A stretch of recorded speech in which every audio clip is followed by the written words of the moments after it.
How do you tell me that now this finger needs to be shorter and you're calling it one body? Is there a balance? No. Religion from the pit of hell. As stated, my name is Catherine Wanjiru Kirima. Currently, I'm in the social media, trending for all the reasons that created this. So I would want to start off with a statement, safe escape. We have talked about so many kinds of gender-based violence, but I now want to bring you to another nature or kind of gender-based kind of violence, which might have been very much misunderstood. And as I normally say, you never get to say you know until you are the one in it. Yes. So I will start with the statement, safe escape, and I will start with my statement, safe escape. I will start by saying that safe escape, it takes an individual that must be courageous, fearless, brave, willing to fight, determined, ready to fly alone, tenacious, not intimidated by the storm, but use the storm to climb up higher and maintain your vision. Anyone who want me to repeat, I will repeat it later. You'll understand why I've started this way. Another statement, which is my statement, I would want to start with is, I'm only attracted to action, not discussion.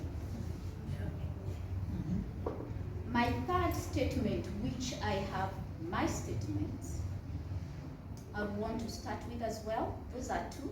Now we are going to the third one. Snatched from the fires by the divine spirit of power, carried on the wings of faith, to never look back, determined by choice to enjoy the freedom from captivity. That will work very well with young people.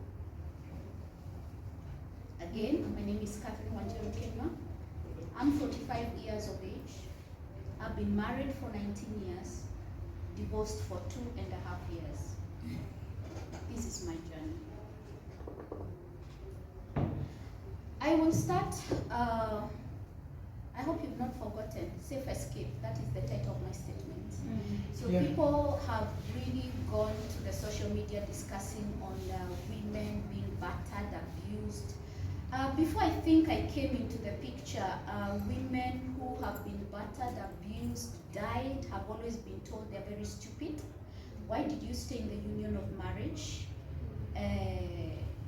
Why can't you get out? There is FIDA, there is police station, there is human organizations coming in to help you. But those who are so busy telling you that, I posed one question when I went to the media. My name is Catherine Wanjiru Kirima. Who came and told me, come, I will help you? Did you start first by understanding my nature of my union of marriage? Because this is now the union of marriage I want to bring into the picture that many do not know because it has been silenced. Not we have been silenced. We have not been silenced. We have been silenced. That is what I need to make you understand today. So why have we been silenced? For so many years, as I watched the list of the 45, I'm shocked to hear the young ones are being abused. I thought that they've liberated the tough ones, and our age gap is very little, which that I stand to disagree, because you do not know, because they are not talking, because they have been silenced. And now I want to bring that picture and the reason why they have been silenced. First and foremost, there are two types of marriages. The first marriages you all know about.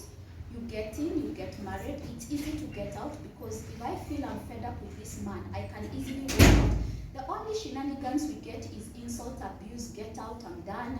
I mean, that's easy. I can beat you, I can hit you. That we all know. There's another factor, there's another type, let me call it a type of marriage, where I will talk on behalf of women because I'm not a man, so you forgive me. Where a woman, when she walked in, she did not know the only ticket out is in a coffin.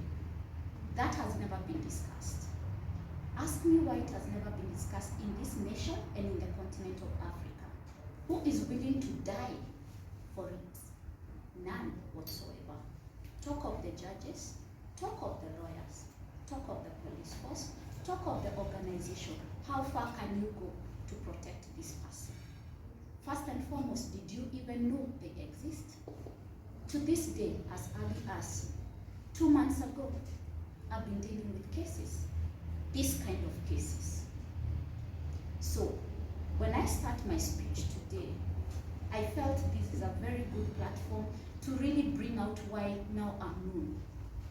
First and foremost, people thought this is another story of gender-based violence being written.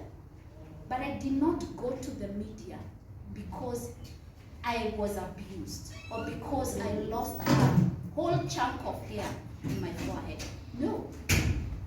I had tried all the avenues that are being publicized. I had tried the police. I had tried organization way back 2014, 2016, with no avail. And it took boldness. That's why now you understand why I started with my start statement.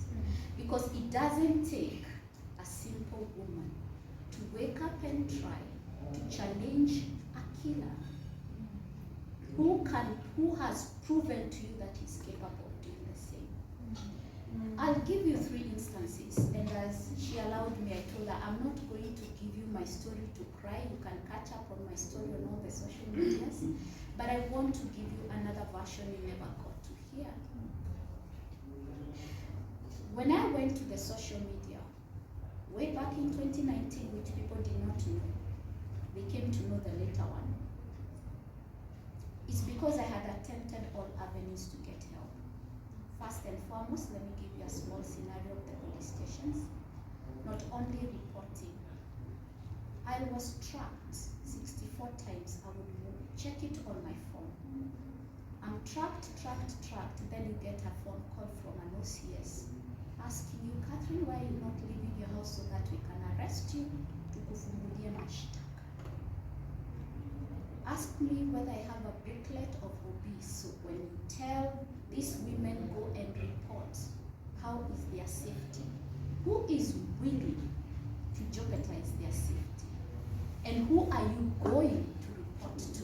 Because for me, when I stand up to speak, I like dealing facts on the ground. And as I said, it's not on paper, it's what is practicalized on the ground.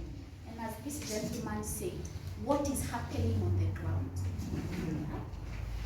So this is the version of what is happening on the ground from the eye of an abused woman. The steps that we take that fail us, that lead us to trouble, that lead some of us to be assassinated or killed. Some of them lose their hair, lose their eyes, lose their legs, which you cannot recover or give them back. So before you begin to tell a woman, why didn't you leave? Ask yourself the first question. Did I give you a safe escape? Did I direct you? Now we are talking of shelter homes, and I stand to be corrected. If they are there, they have to be recently started, and I can guarantee you they are not more than 5 in this country. The real ones, the active ones, the ones from January to December are working. The ones I can pick up a call, and I call them and I ask them, there's somebody who needs to come like now. Can they come? We all know, those who have worked on the ground, what the responses are. True? Yes, we do. So before we start Googling and assuming that these policies are in place in the country, let us get on the ground to really find out really whether they have been actualized. Before we start saying we have documents, we are learned, there's so much structures that have been put in place. Are they only on the paper or have they been practicalized? This is what we want to see. Now you understand my third statement. So now, I will give you a brief because we are short of time, and I'll only give you two. I will give you my exits when I got the help that I needed, because help that an abused woman needs is different from the other. So you do not try to give her the help that you think worked for me. Yeah. So you need to understand. So when my help that I needed came, that was in 2019, in June. That is when I got a person who aided my exit. In a nutshell, before I get there, maybe I need to mention the challenges so that you understand why I said a person, because it only took one person from higher to be able to move mountains for me. So my marriage is not why didn't you leave?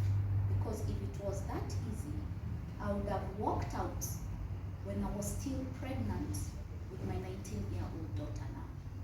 Because that's when the red flag started. That's when it started. So when you start asking me 19 years, why did you stay? If you have time, sit down, I will tell you, but don't judge me. So let's start. I said, I will say a few things. I think I've been there, done that. Much of the stories you are watching on the social media about physical violence on women, been there, done that.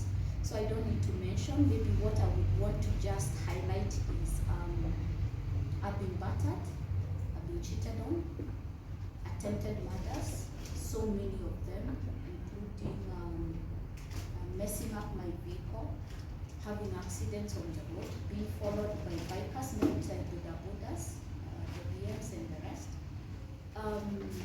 Gunmen, we became friends, some I have their phone numbers.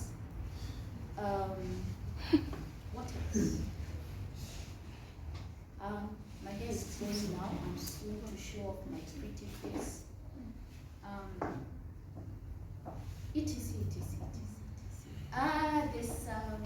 I sat with one of our senior police officers and he was telling me, Catherine, try and make me understand what you mean by being raped by your husband. And it took 1 hour of explaining. I did it and I did it good. Because I'm healing, so I did not cry.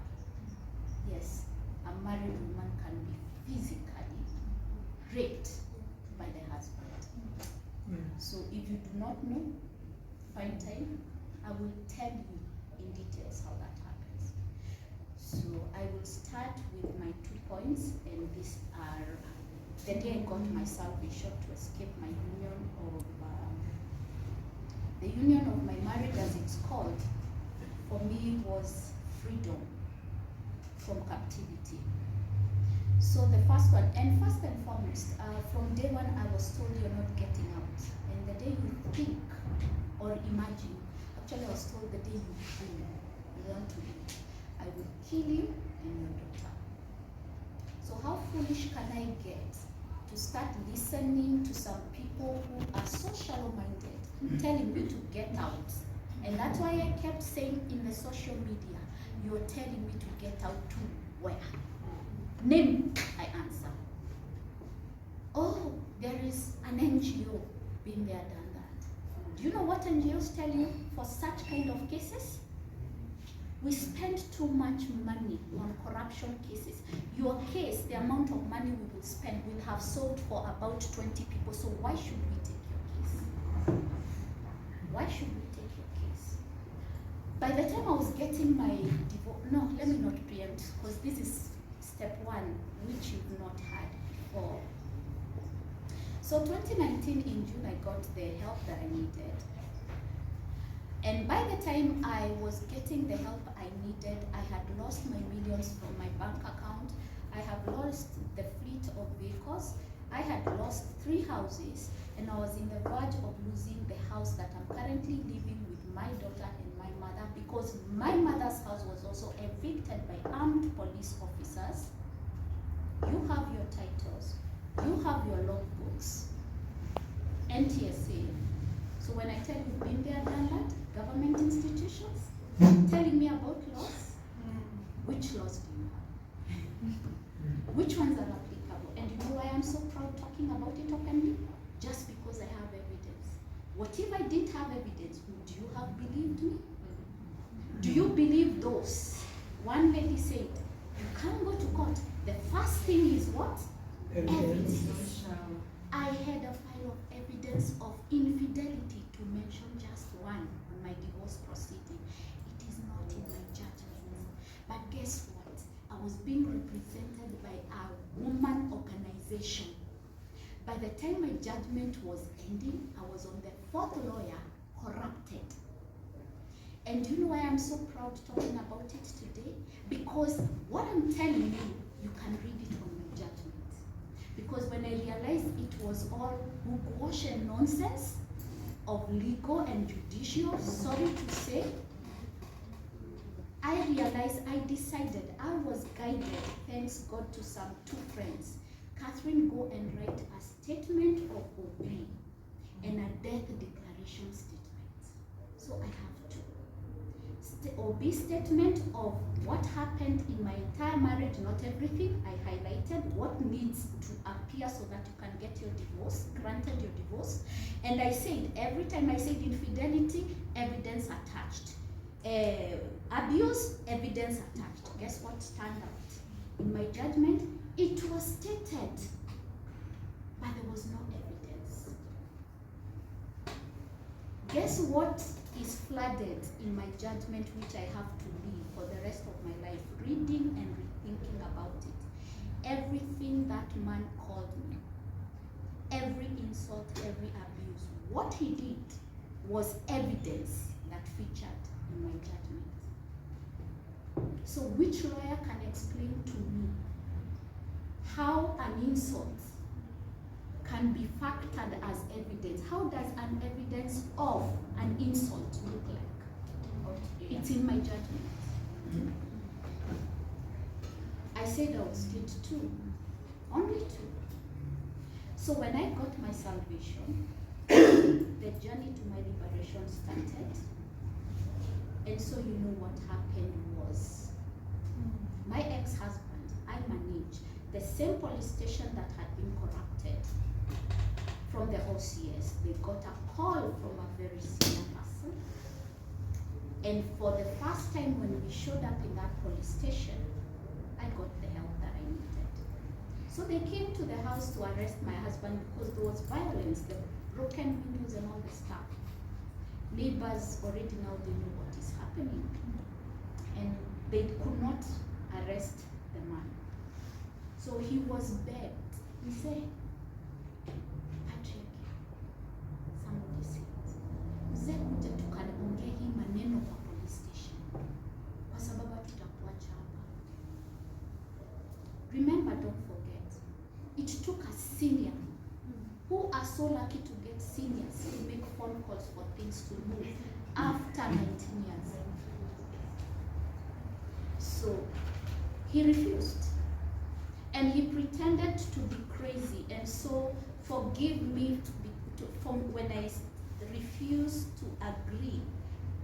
Yes, you need to get help to the abusers, but let them get help under lock and key in prison. Because I can give 1, 2, 3, many cases where they have killed both. Women have killed. Men have killed their wives as well. And they are walking after 3 months. Because they faked insanity. Insanity just occurred after murder. Because they know the law so well. So after 3 months they walk. If it's a wife who has killed the husband, he goes after the property because that's what he killed. They are walking. So for me, if you're getting help to these people, let them get help under lock and key. Let them pay for their crimes first, or get help when they are paying for their crimes. Yeah.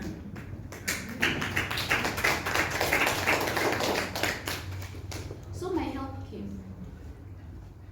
When the help came, I had lost everything. The only thing I had to my name was a house that I'm living in with my daughter and my mom, which was also my mother-in-law was coming for after actually, and told me on phone, even that one you're getting out. Meaning what? Catherine, daughter, mother, you're going to live under a tree very soon. That is when I said in Kikuyu, for those who hear, I'll interpret. And I'm ready now. I said two things. And I'm not dying. I'm interpreting. Being a Christian is not stupidity. And I am not dying. So I refused to give away the house. And that is now when my journey started. Now you can understand why I've made the first statement. When the journey started, who said it was going to be easy? Who said I'm out of the woods? No, I wasn't. Finally, he left the house after a lot of convincing and being told he will be arrested. What he did, he didn't do exactly what he was told. He went drinking so that he comes reloaded. Yet one of the criminal investigator had already been told the neighbors, if we don't get this man out of the house, tomorrow morning we are coming, na yule, unajua ile gari tunabebaga maiti nayo, kuchukua huyu mama. So he left, he went to drink. Oh, I missed out something. So that now you can understand where my point is coming from. Police officers in the house, he pretended he was not okay. So he was rolling on the floor, pretending he's not okay, and that's how they left him. And one of the police officer asked me, Madam, huyu mzee kweli yako sawa? Nikamwambia 100% I've lived with this man for 18 years. I know every game. Every game. Let me mention something sometime prior, like 6 years back. They had faked insanity. He took a cocktail, pretended to be vomiting blood. The cocktail was red. I was called, I rushed him myself to Aga Khan Hospital. Then, because it was a set-up plan, he was transferred to Nairobi Hospital. Then we were told that immediately he landed there, he was taken to medics. There's a hospital, there's a room where they put the mad people, which is all white. Yeah. That is where he was put. So with that record, what I came to learn from a friend lawyer was, from today, if he kills you, he will walk. So that day he pretended to be rolling on the floor. And I told the police officers, this man is very okay. Then I told them, pretend you guys have gone. One of you stay in the stairs. So they pretended they have left. We remained with one at the stairs. Then he called another gentleman who was helping to repair my daughter's bedroom that he had broken the door. Because now he had started turning against my daughter. So I feel you young people. He called one guy and told them, how washenzi wameenda? The kuku guy, yeah? How washenzi wameenda?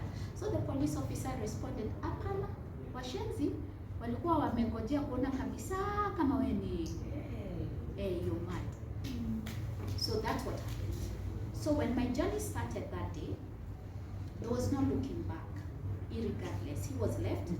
Later, eventually, he went and drank, so assuming that the police officers would not be called in the night. So he came at about 8 o'clock and decided to unleash. So unfortunately, I managed to lock him outside. And the neighbors actually started calling for the police. And by the time the police were coming and calling for reinforcement, because her ex-husband was very huge, I had done a great job at I cooked well, a 5-course meal, each and every day. For him, though he doesn't know how much a tomato costs. So women are empowered as well. So when they came and carried him away, He was taken to prison. That day he slept in that Soweto police station because a phone call was made. Please don't forget that. The next day in the morning, a female police officer calls me from the police station because now the family, the sister, one has gone. Of course, the way they do it, they have always bribed their way. Quote unquote, I'm in the media, so you will catch up my story that I've been to court for 8 months with no case whatsoever, criminal case. So quote unquote, they know how to play the game in this republic. So they were there trying to do their thing, so I was called by a female police officer kiniambia, madam, kwani ulete mzee chai? Si ulete mzee chai? I hung up because I was in the process of the same person who started the journey with me to get me a pro bono lawyer because I'm bankrupt. So that immediately I can file for divorce because it was not separation, and a restraining order to restrain me. That's where you're coming from. So let me take you shortly to the journey of a restraining order. We did. So from the police station, he was escorted to the house. I gave him some clothes and everything. I started packing up his things because we have another house. So he was not going to live under a tree. I had built another house where he's currently living.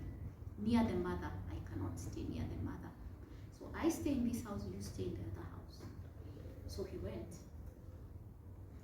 The journey of a restraining order, you will know it doesn't work. The first time he came, almost brought down the gated community where I live because he was demanding access. I'm being represented by an organization representing women, calling the lawyer, send the police. They are calling him to tell him to leave because he will be arrested. They are my lawyers. They are not his lawyers. It happened many times. I'm just trying to cut the whole story short. Remember, the journey started 2014, so I'm well conversant with the Kenyan lawyers and how wicked they can be. So the next thing was my friend calling again people I don't know, but I thank God for some. I know their names, they're very senior. That's how the police now called him as one of the guard was listening.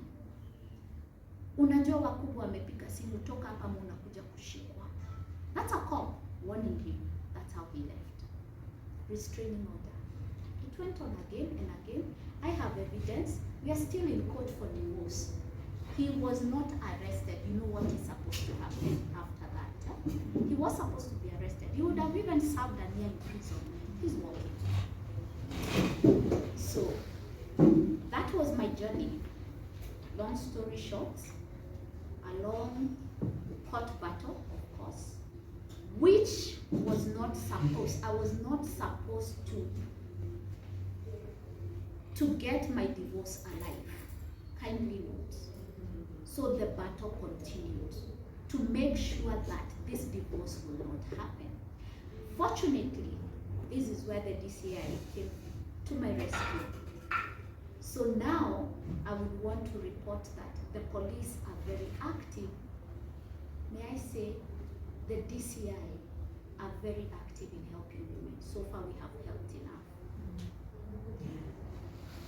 That is why now I can comfortably come to these forums, because some people tend to ignore freedom or assume some things are normal. To some of us, some things are not normal. I could not leave my gate because there was a vehicle, there was a banker, and there was a stationed man who would make a phone call, anatoka tumfuate. Now I don't have any car, so I'm taking public means or a car. So even when I'm walking to get my my bus, they will come and sit next, and the other one will sit and they'll show me their gun and they'll tell me, unajua mimi ni sisi ni nani. So for me, freedom, I can buy before food. So this is where I'm coming from. Today, I'm here because my first phase of freedom is already evident. because of the media and the DCI, and before them, the prayer I made to God. That takes me to my third statement. Snatched from the fire by the divine spirit power. Those nights, because for me Christianity is a relationship with my God. And between me and God, there is nobody in between, not even a pastor. I will not entertain. So my relationship with God is personal, and I don't need a mediator in between. That's another day story. So the journey started. The divorce was granted in February. I did not get my judgment until I demanded for it, because I tend to think they were afraid, and because now I was in the media, they thought I would take the whole story and they would all be ashamed, from the judge to the lawyers to the human organization. It is in paper. There's nothing they can do about it. It's evidence, it's written. And I have my files. There's a day we did not eat with my mom and my daughter because I only had 3,000 shillings, which I needed to remove copies and present to those 3 lawyers separately. Evidence, because I was good in keeping and hiding evidences. I did. But unfortunately, it didn't help me. It helped me that much. So eventually I got my divorce. It was finalized. And when now the media, the DCI, so the issue of being threatened stopped. But remember, there's another type of threats I suffered. The auctioneers coming with armed police officers, climbing your wall, they're coming to take your property. So how much did I take? When did I take? Show me the signature of where I signed. Mzee wako alichukua ujumbe. Which law? The little money I had managed to hide went to that kind of nonsense, and there was no help. To this day, I'm lucky to say, because of the arm of the DCI, that kind of nonsense has stopped. But there's still a trying of the same to this day. Number 2, let me talk about the judgment. I had just briefed you about the judgment. And I want to speak from the mind of a victim, because I don't want somebody to speak on my behalf because you've not gone through it. To you, judgment is just a judgment. You will keep it in your house, and so what? Judgment is a document that gives almost 3/4 of my life, or half of my life, or the rest of my life if I'm not ever gonna get married again. So it means something. But my judgment, as I said, is full of insults. Yes, you think you would win. Let's see your victory. Now dance. Dance. The day I got that judgment, it was in March. It was around 11 o'clock. It was delivered to my house after demanding for it. I sat down and I looked at it and I read. Within 1 hour, I remembered the day there was no dowry given. It was just a thank you, thanks God, to my mother. They owe me actually. I don't owe them. I remember the day they came to see to say they want this girl. I remember I was pregnant. I remember my journey, my entire journey. And of course you're not remembering any good form, because I'm not just, because I'm publicly addressing you, I can tell you, I'm not one person, I'm a teacher and actually a teacher of the word. But I cannot start teaching you about love because I know nothing about love. I can only teach you what I have learned about love, and not the kind of love, not the eros love. From the God kind of love and all those kind of love. I have a YouTube channel, Catherine Wanjiru Kina. You can go check it out, subscribe. I have thoughts about, you can't teach me the Bible. That's one thing I normally tell people. And that's why I said, between me and God, there's no mediator in between. And I thank God for that gift. So when, where was I? Rorashio. When my judgment was read, when Judgment. I took that 1 hour to go through the judgment, of course there's nothing positive I can tell you about love that I remember because there was none. And I'm not saying that because some people will say, oh, she's still bitter. I am not bitter. I actually forgave before I went to the meeting. I actually released them before. I released, who would release property smiling? I feel nothing. I actually feel nothing. I don't feel that pain. So I forgave long way before people got to know about me or any stories. So when this judgment came, the only thing I could remember or recall is all what I went through. And somebody, a whole judge, seated somewhere, in her rightful mind, a she, not a male. My lawyers were females because the lawyers aided the judgment. So sometimes I don't even blame the judge. So sitting somewhere, thought to the best of their knowledge and study and degrees and the years of study, they could only write insults. That one word can remind me a whole lot of things. So I need to bring you to attention that when you hear small things being said, try and dissect them in a laboratory and understand. Put yourself into that person's shoe and start to understand what that actually means.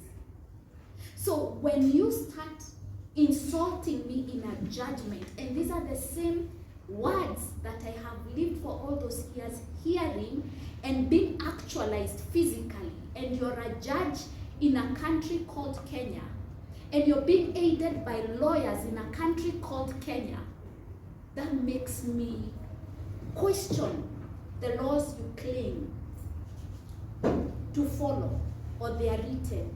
And you're here turning thousands of women away, abused women, because they don't have evidence.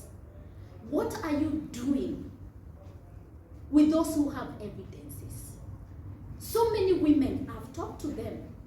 The women who are coming from even less abuse than myself, they cannot even be permitted to keep evidence. They are destroyed.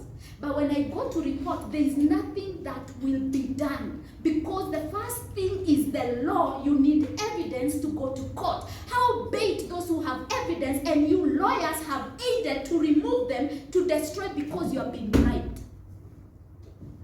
So I am coming. I will be a force to reckon with in this country.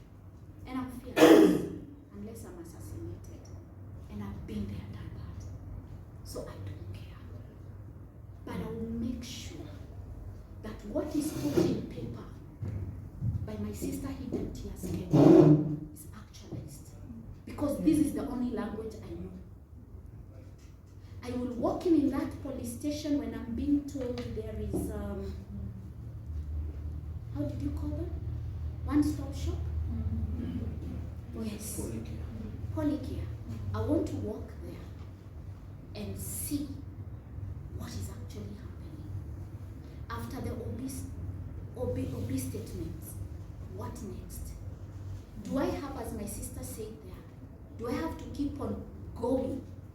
And let me ask you a simple question, because I hate hypocrisy.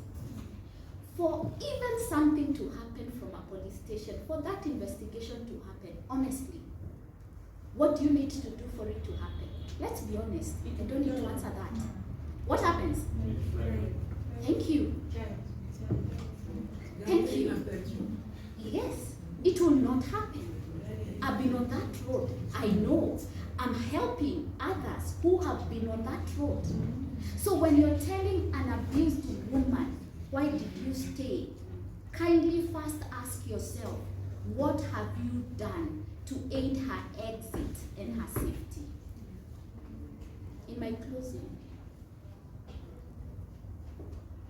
how do we end GBV? My kind of GBV that I've introduced you to, because this is what I'm passionate about today. I will start with one thing that people shy away from: spirituality, religion, brainwashing. Because I will honestly tell you, when this kind of abuse starts, you will not tell me there's no bits and pieces of spirituality in it as well. And some people will try to give them all the jargon of education and give them all those names. And some of them were mentioned here. Where did this family come from? You can't tell me that the father has put the mother in a wheelchair and this is the son who wants to marry my daughter and I don't care. Where did this come from? Yeah. Where did this come from? So I'm talking from a Christian perspective. Spirituality is greatly used, and it was also used in my marriage. Because I will give you one instance. I do not understand in my 18 years of marriage, all the battering came from nothing. Anaropoka, you know, when women are beaten, you know, you go to the police station and you're lazima kwa kuna kitu wewe ulifanya. That has been there, done that. That's why I don't want to repeat. Yeah. Wewe umefanya nini? Are you sure hujatukana mzee? Wewe hujarusha hiyo mdomo yako kubwa? Na ni ofisa na kujua hata hiyo first name, lakini anajua uko na mdomo kubwa. Kubwa sana, wanawake wana mdomo kubwa sana. So when you look back, I sit and analyze how, you know, later in life you have to sit and start analyzing, especially because remember we were told women are homemakers. You're not telling me I was told. Motumia ni utumilia. A woman is to shut up. See, you don't wash dirty linens in public. That's how you endure. And that's why I have decided to tackle one major problem, which I was attacked once and I didn't care, which is religion. And I took the Bible without a collar. And I remember a lady, a prophetess somewhere telling me, you have no authority. You are not even qualified to touch a Bible and teach people, and yet you are divorcing. Yeah. Yes. And because I said stop praying for a cheating husband, what the prophetess didn't know, it was a scripture in the Bible which she claims to read. She learned it from me. That they such a verse in the Bible. That's why I told people, you can't teach me the Bible. And I will teach you. And I don't need you to teach. I don't need to teach you. I tell you, come, we read together. And I deal much with young people because I love their minds. The older generation, we grew up forgivers. We were told we don't question. Vile Mungu amesema, amesema. Iyo ni neno la Mungu. And remember, there's a verse in the scripture, women are not supposed to minister. Those are the things now I've begun to critically teach.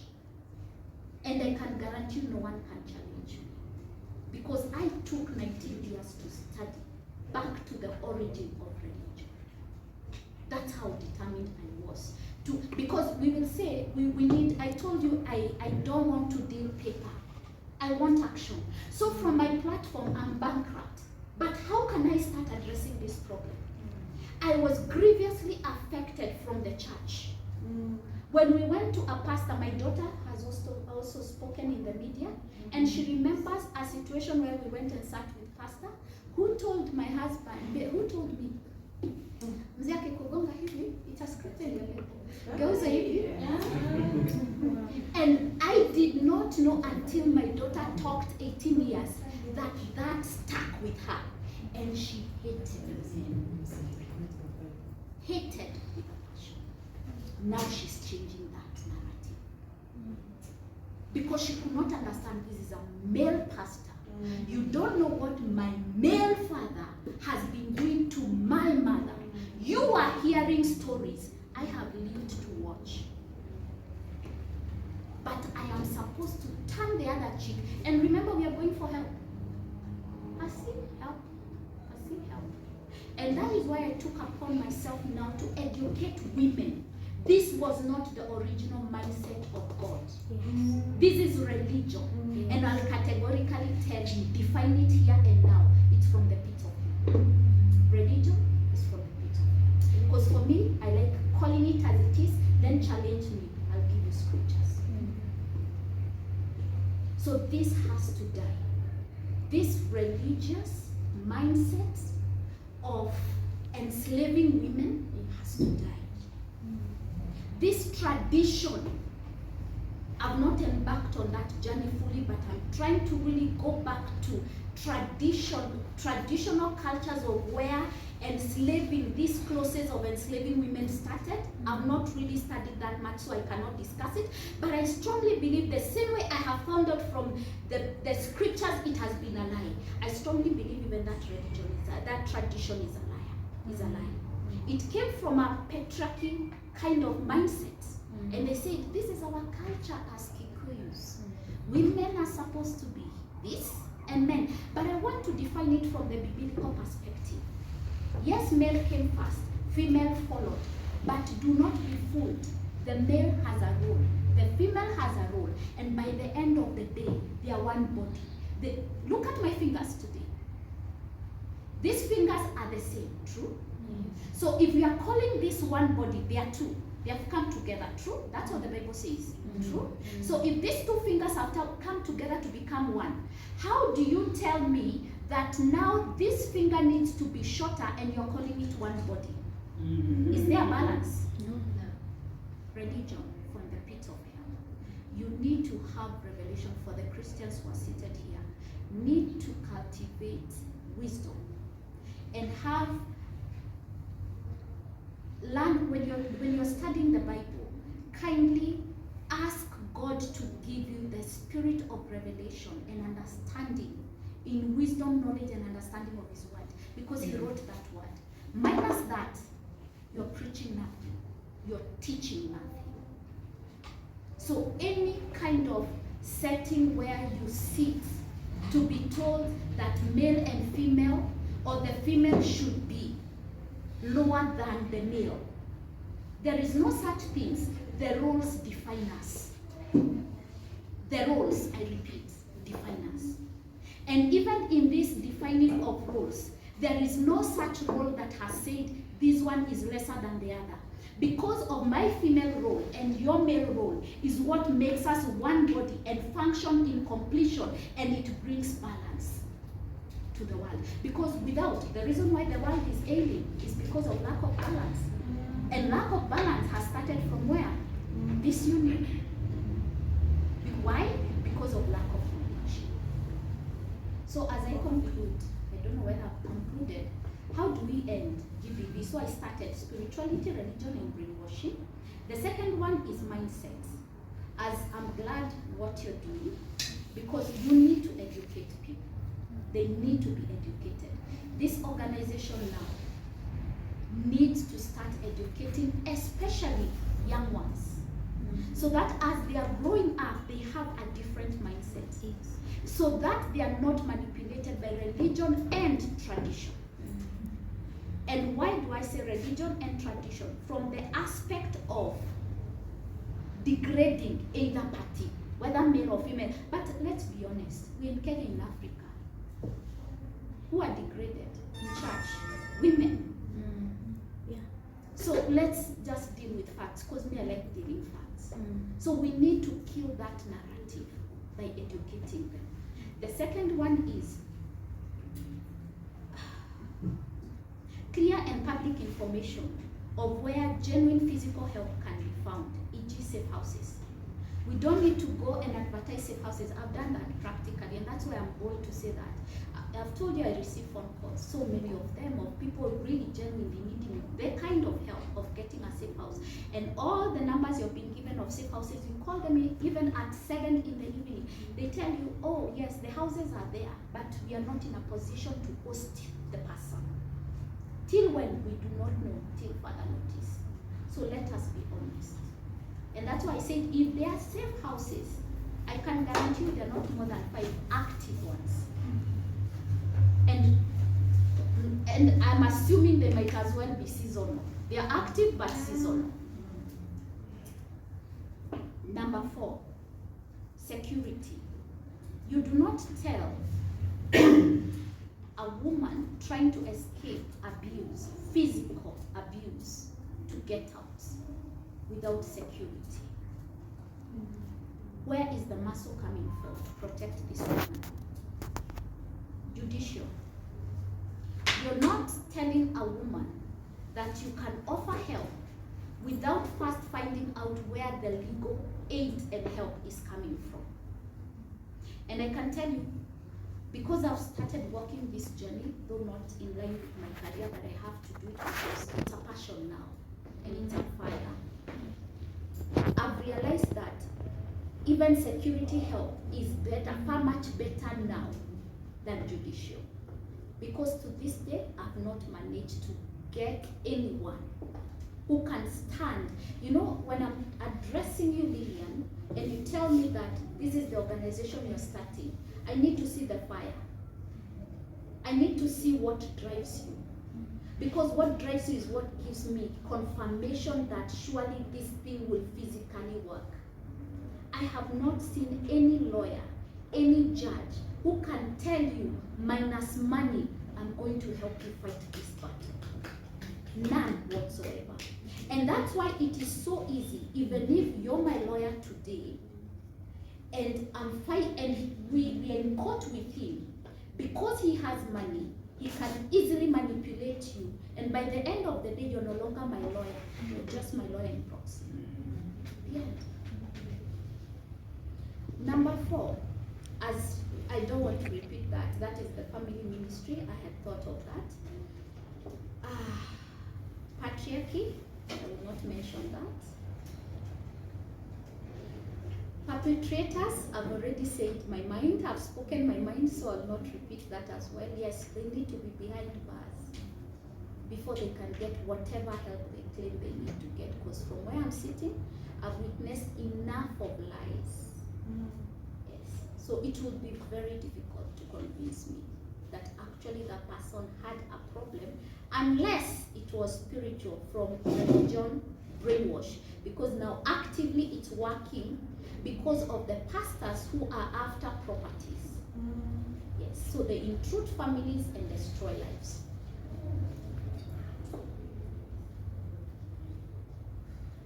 The last one was mentioned by somebody, imbalance in power.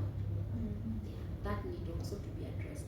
So with that few remarks, I hope I didn't keep you much.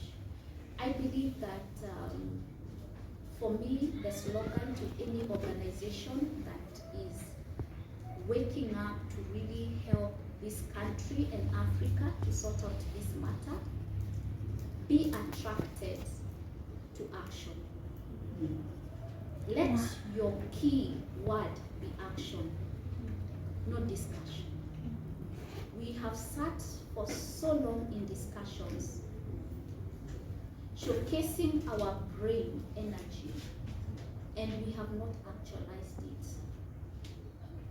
Then in closing, if really we are going to have a movement that is going to kill gender-based violence, it has to come by a people who are self-driven, by a fire, because they clearly understand as a statement of fact what that actually means.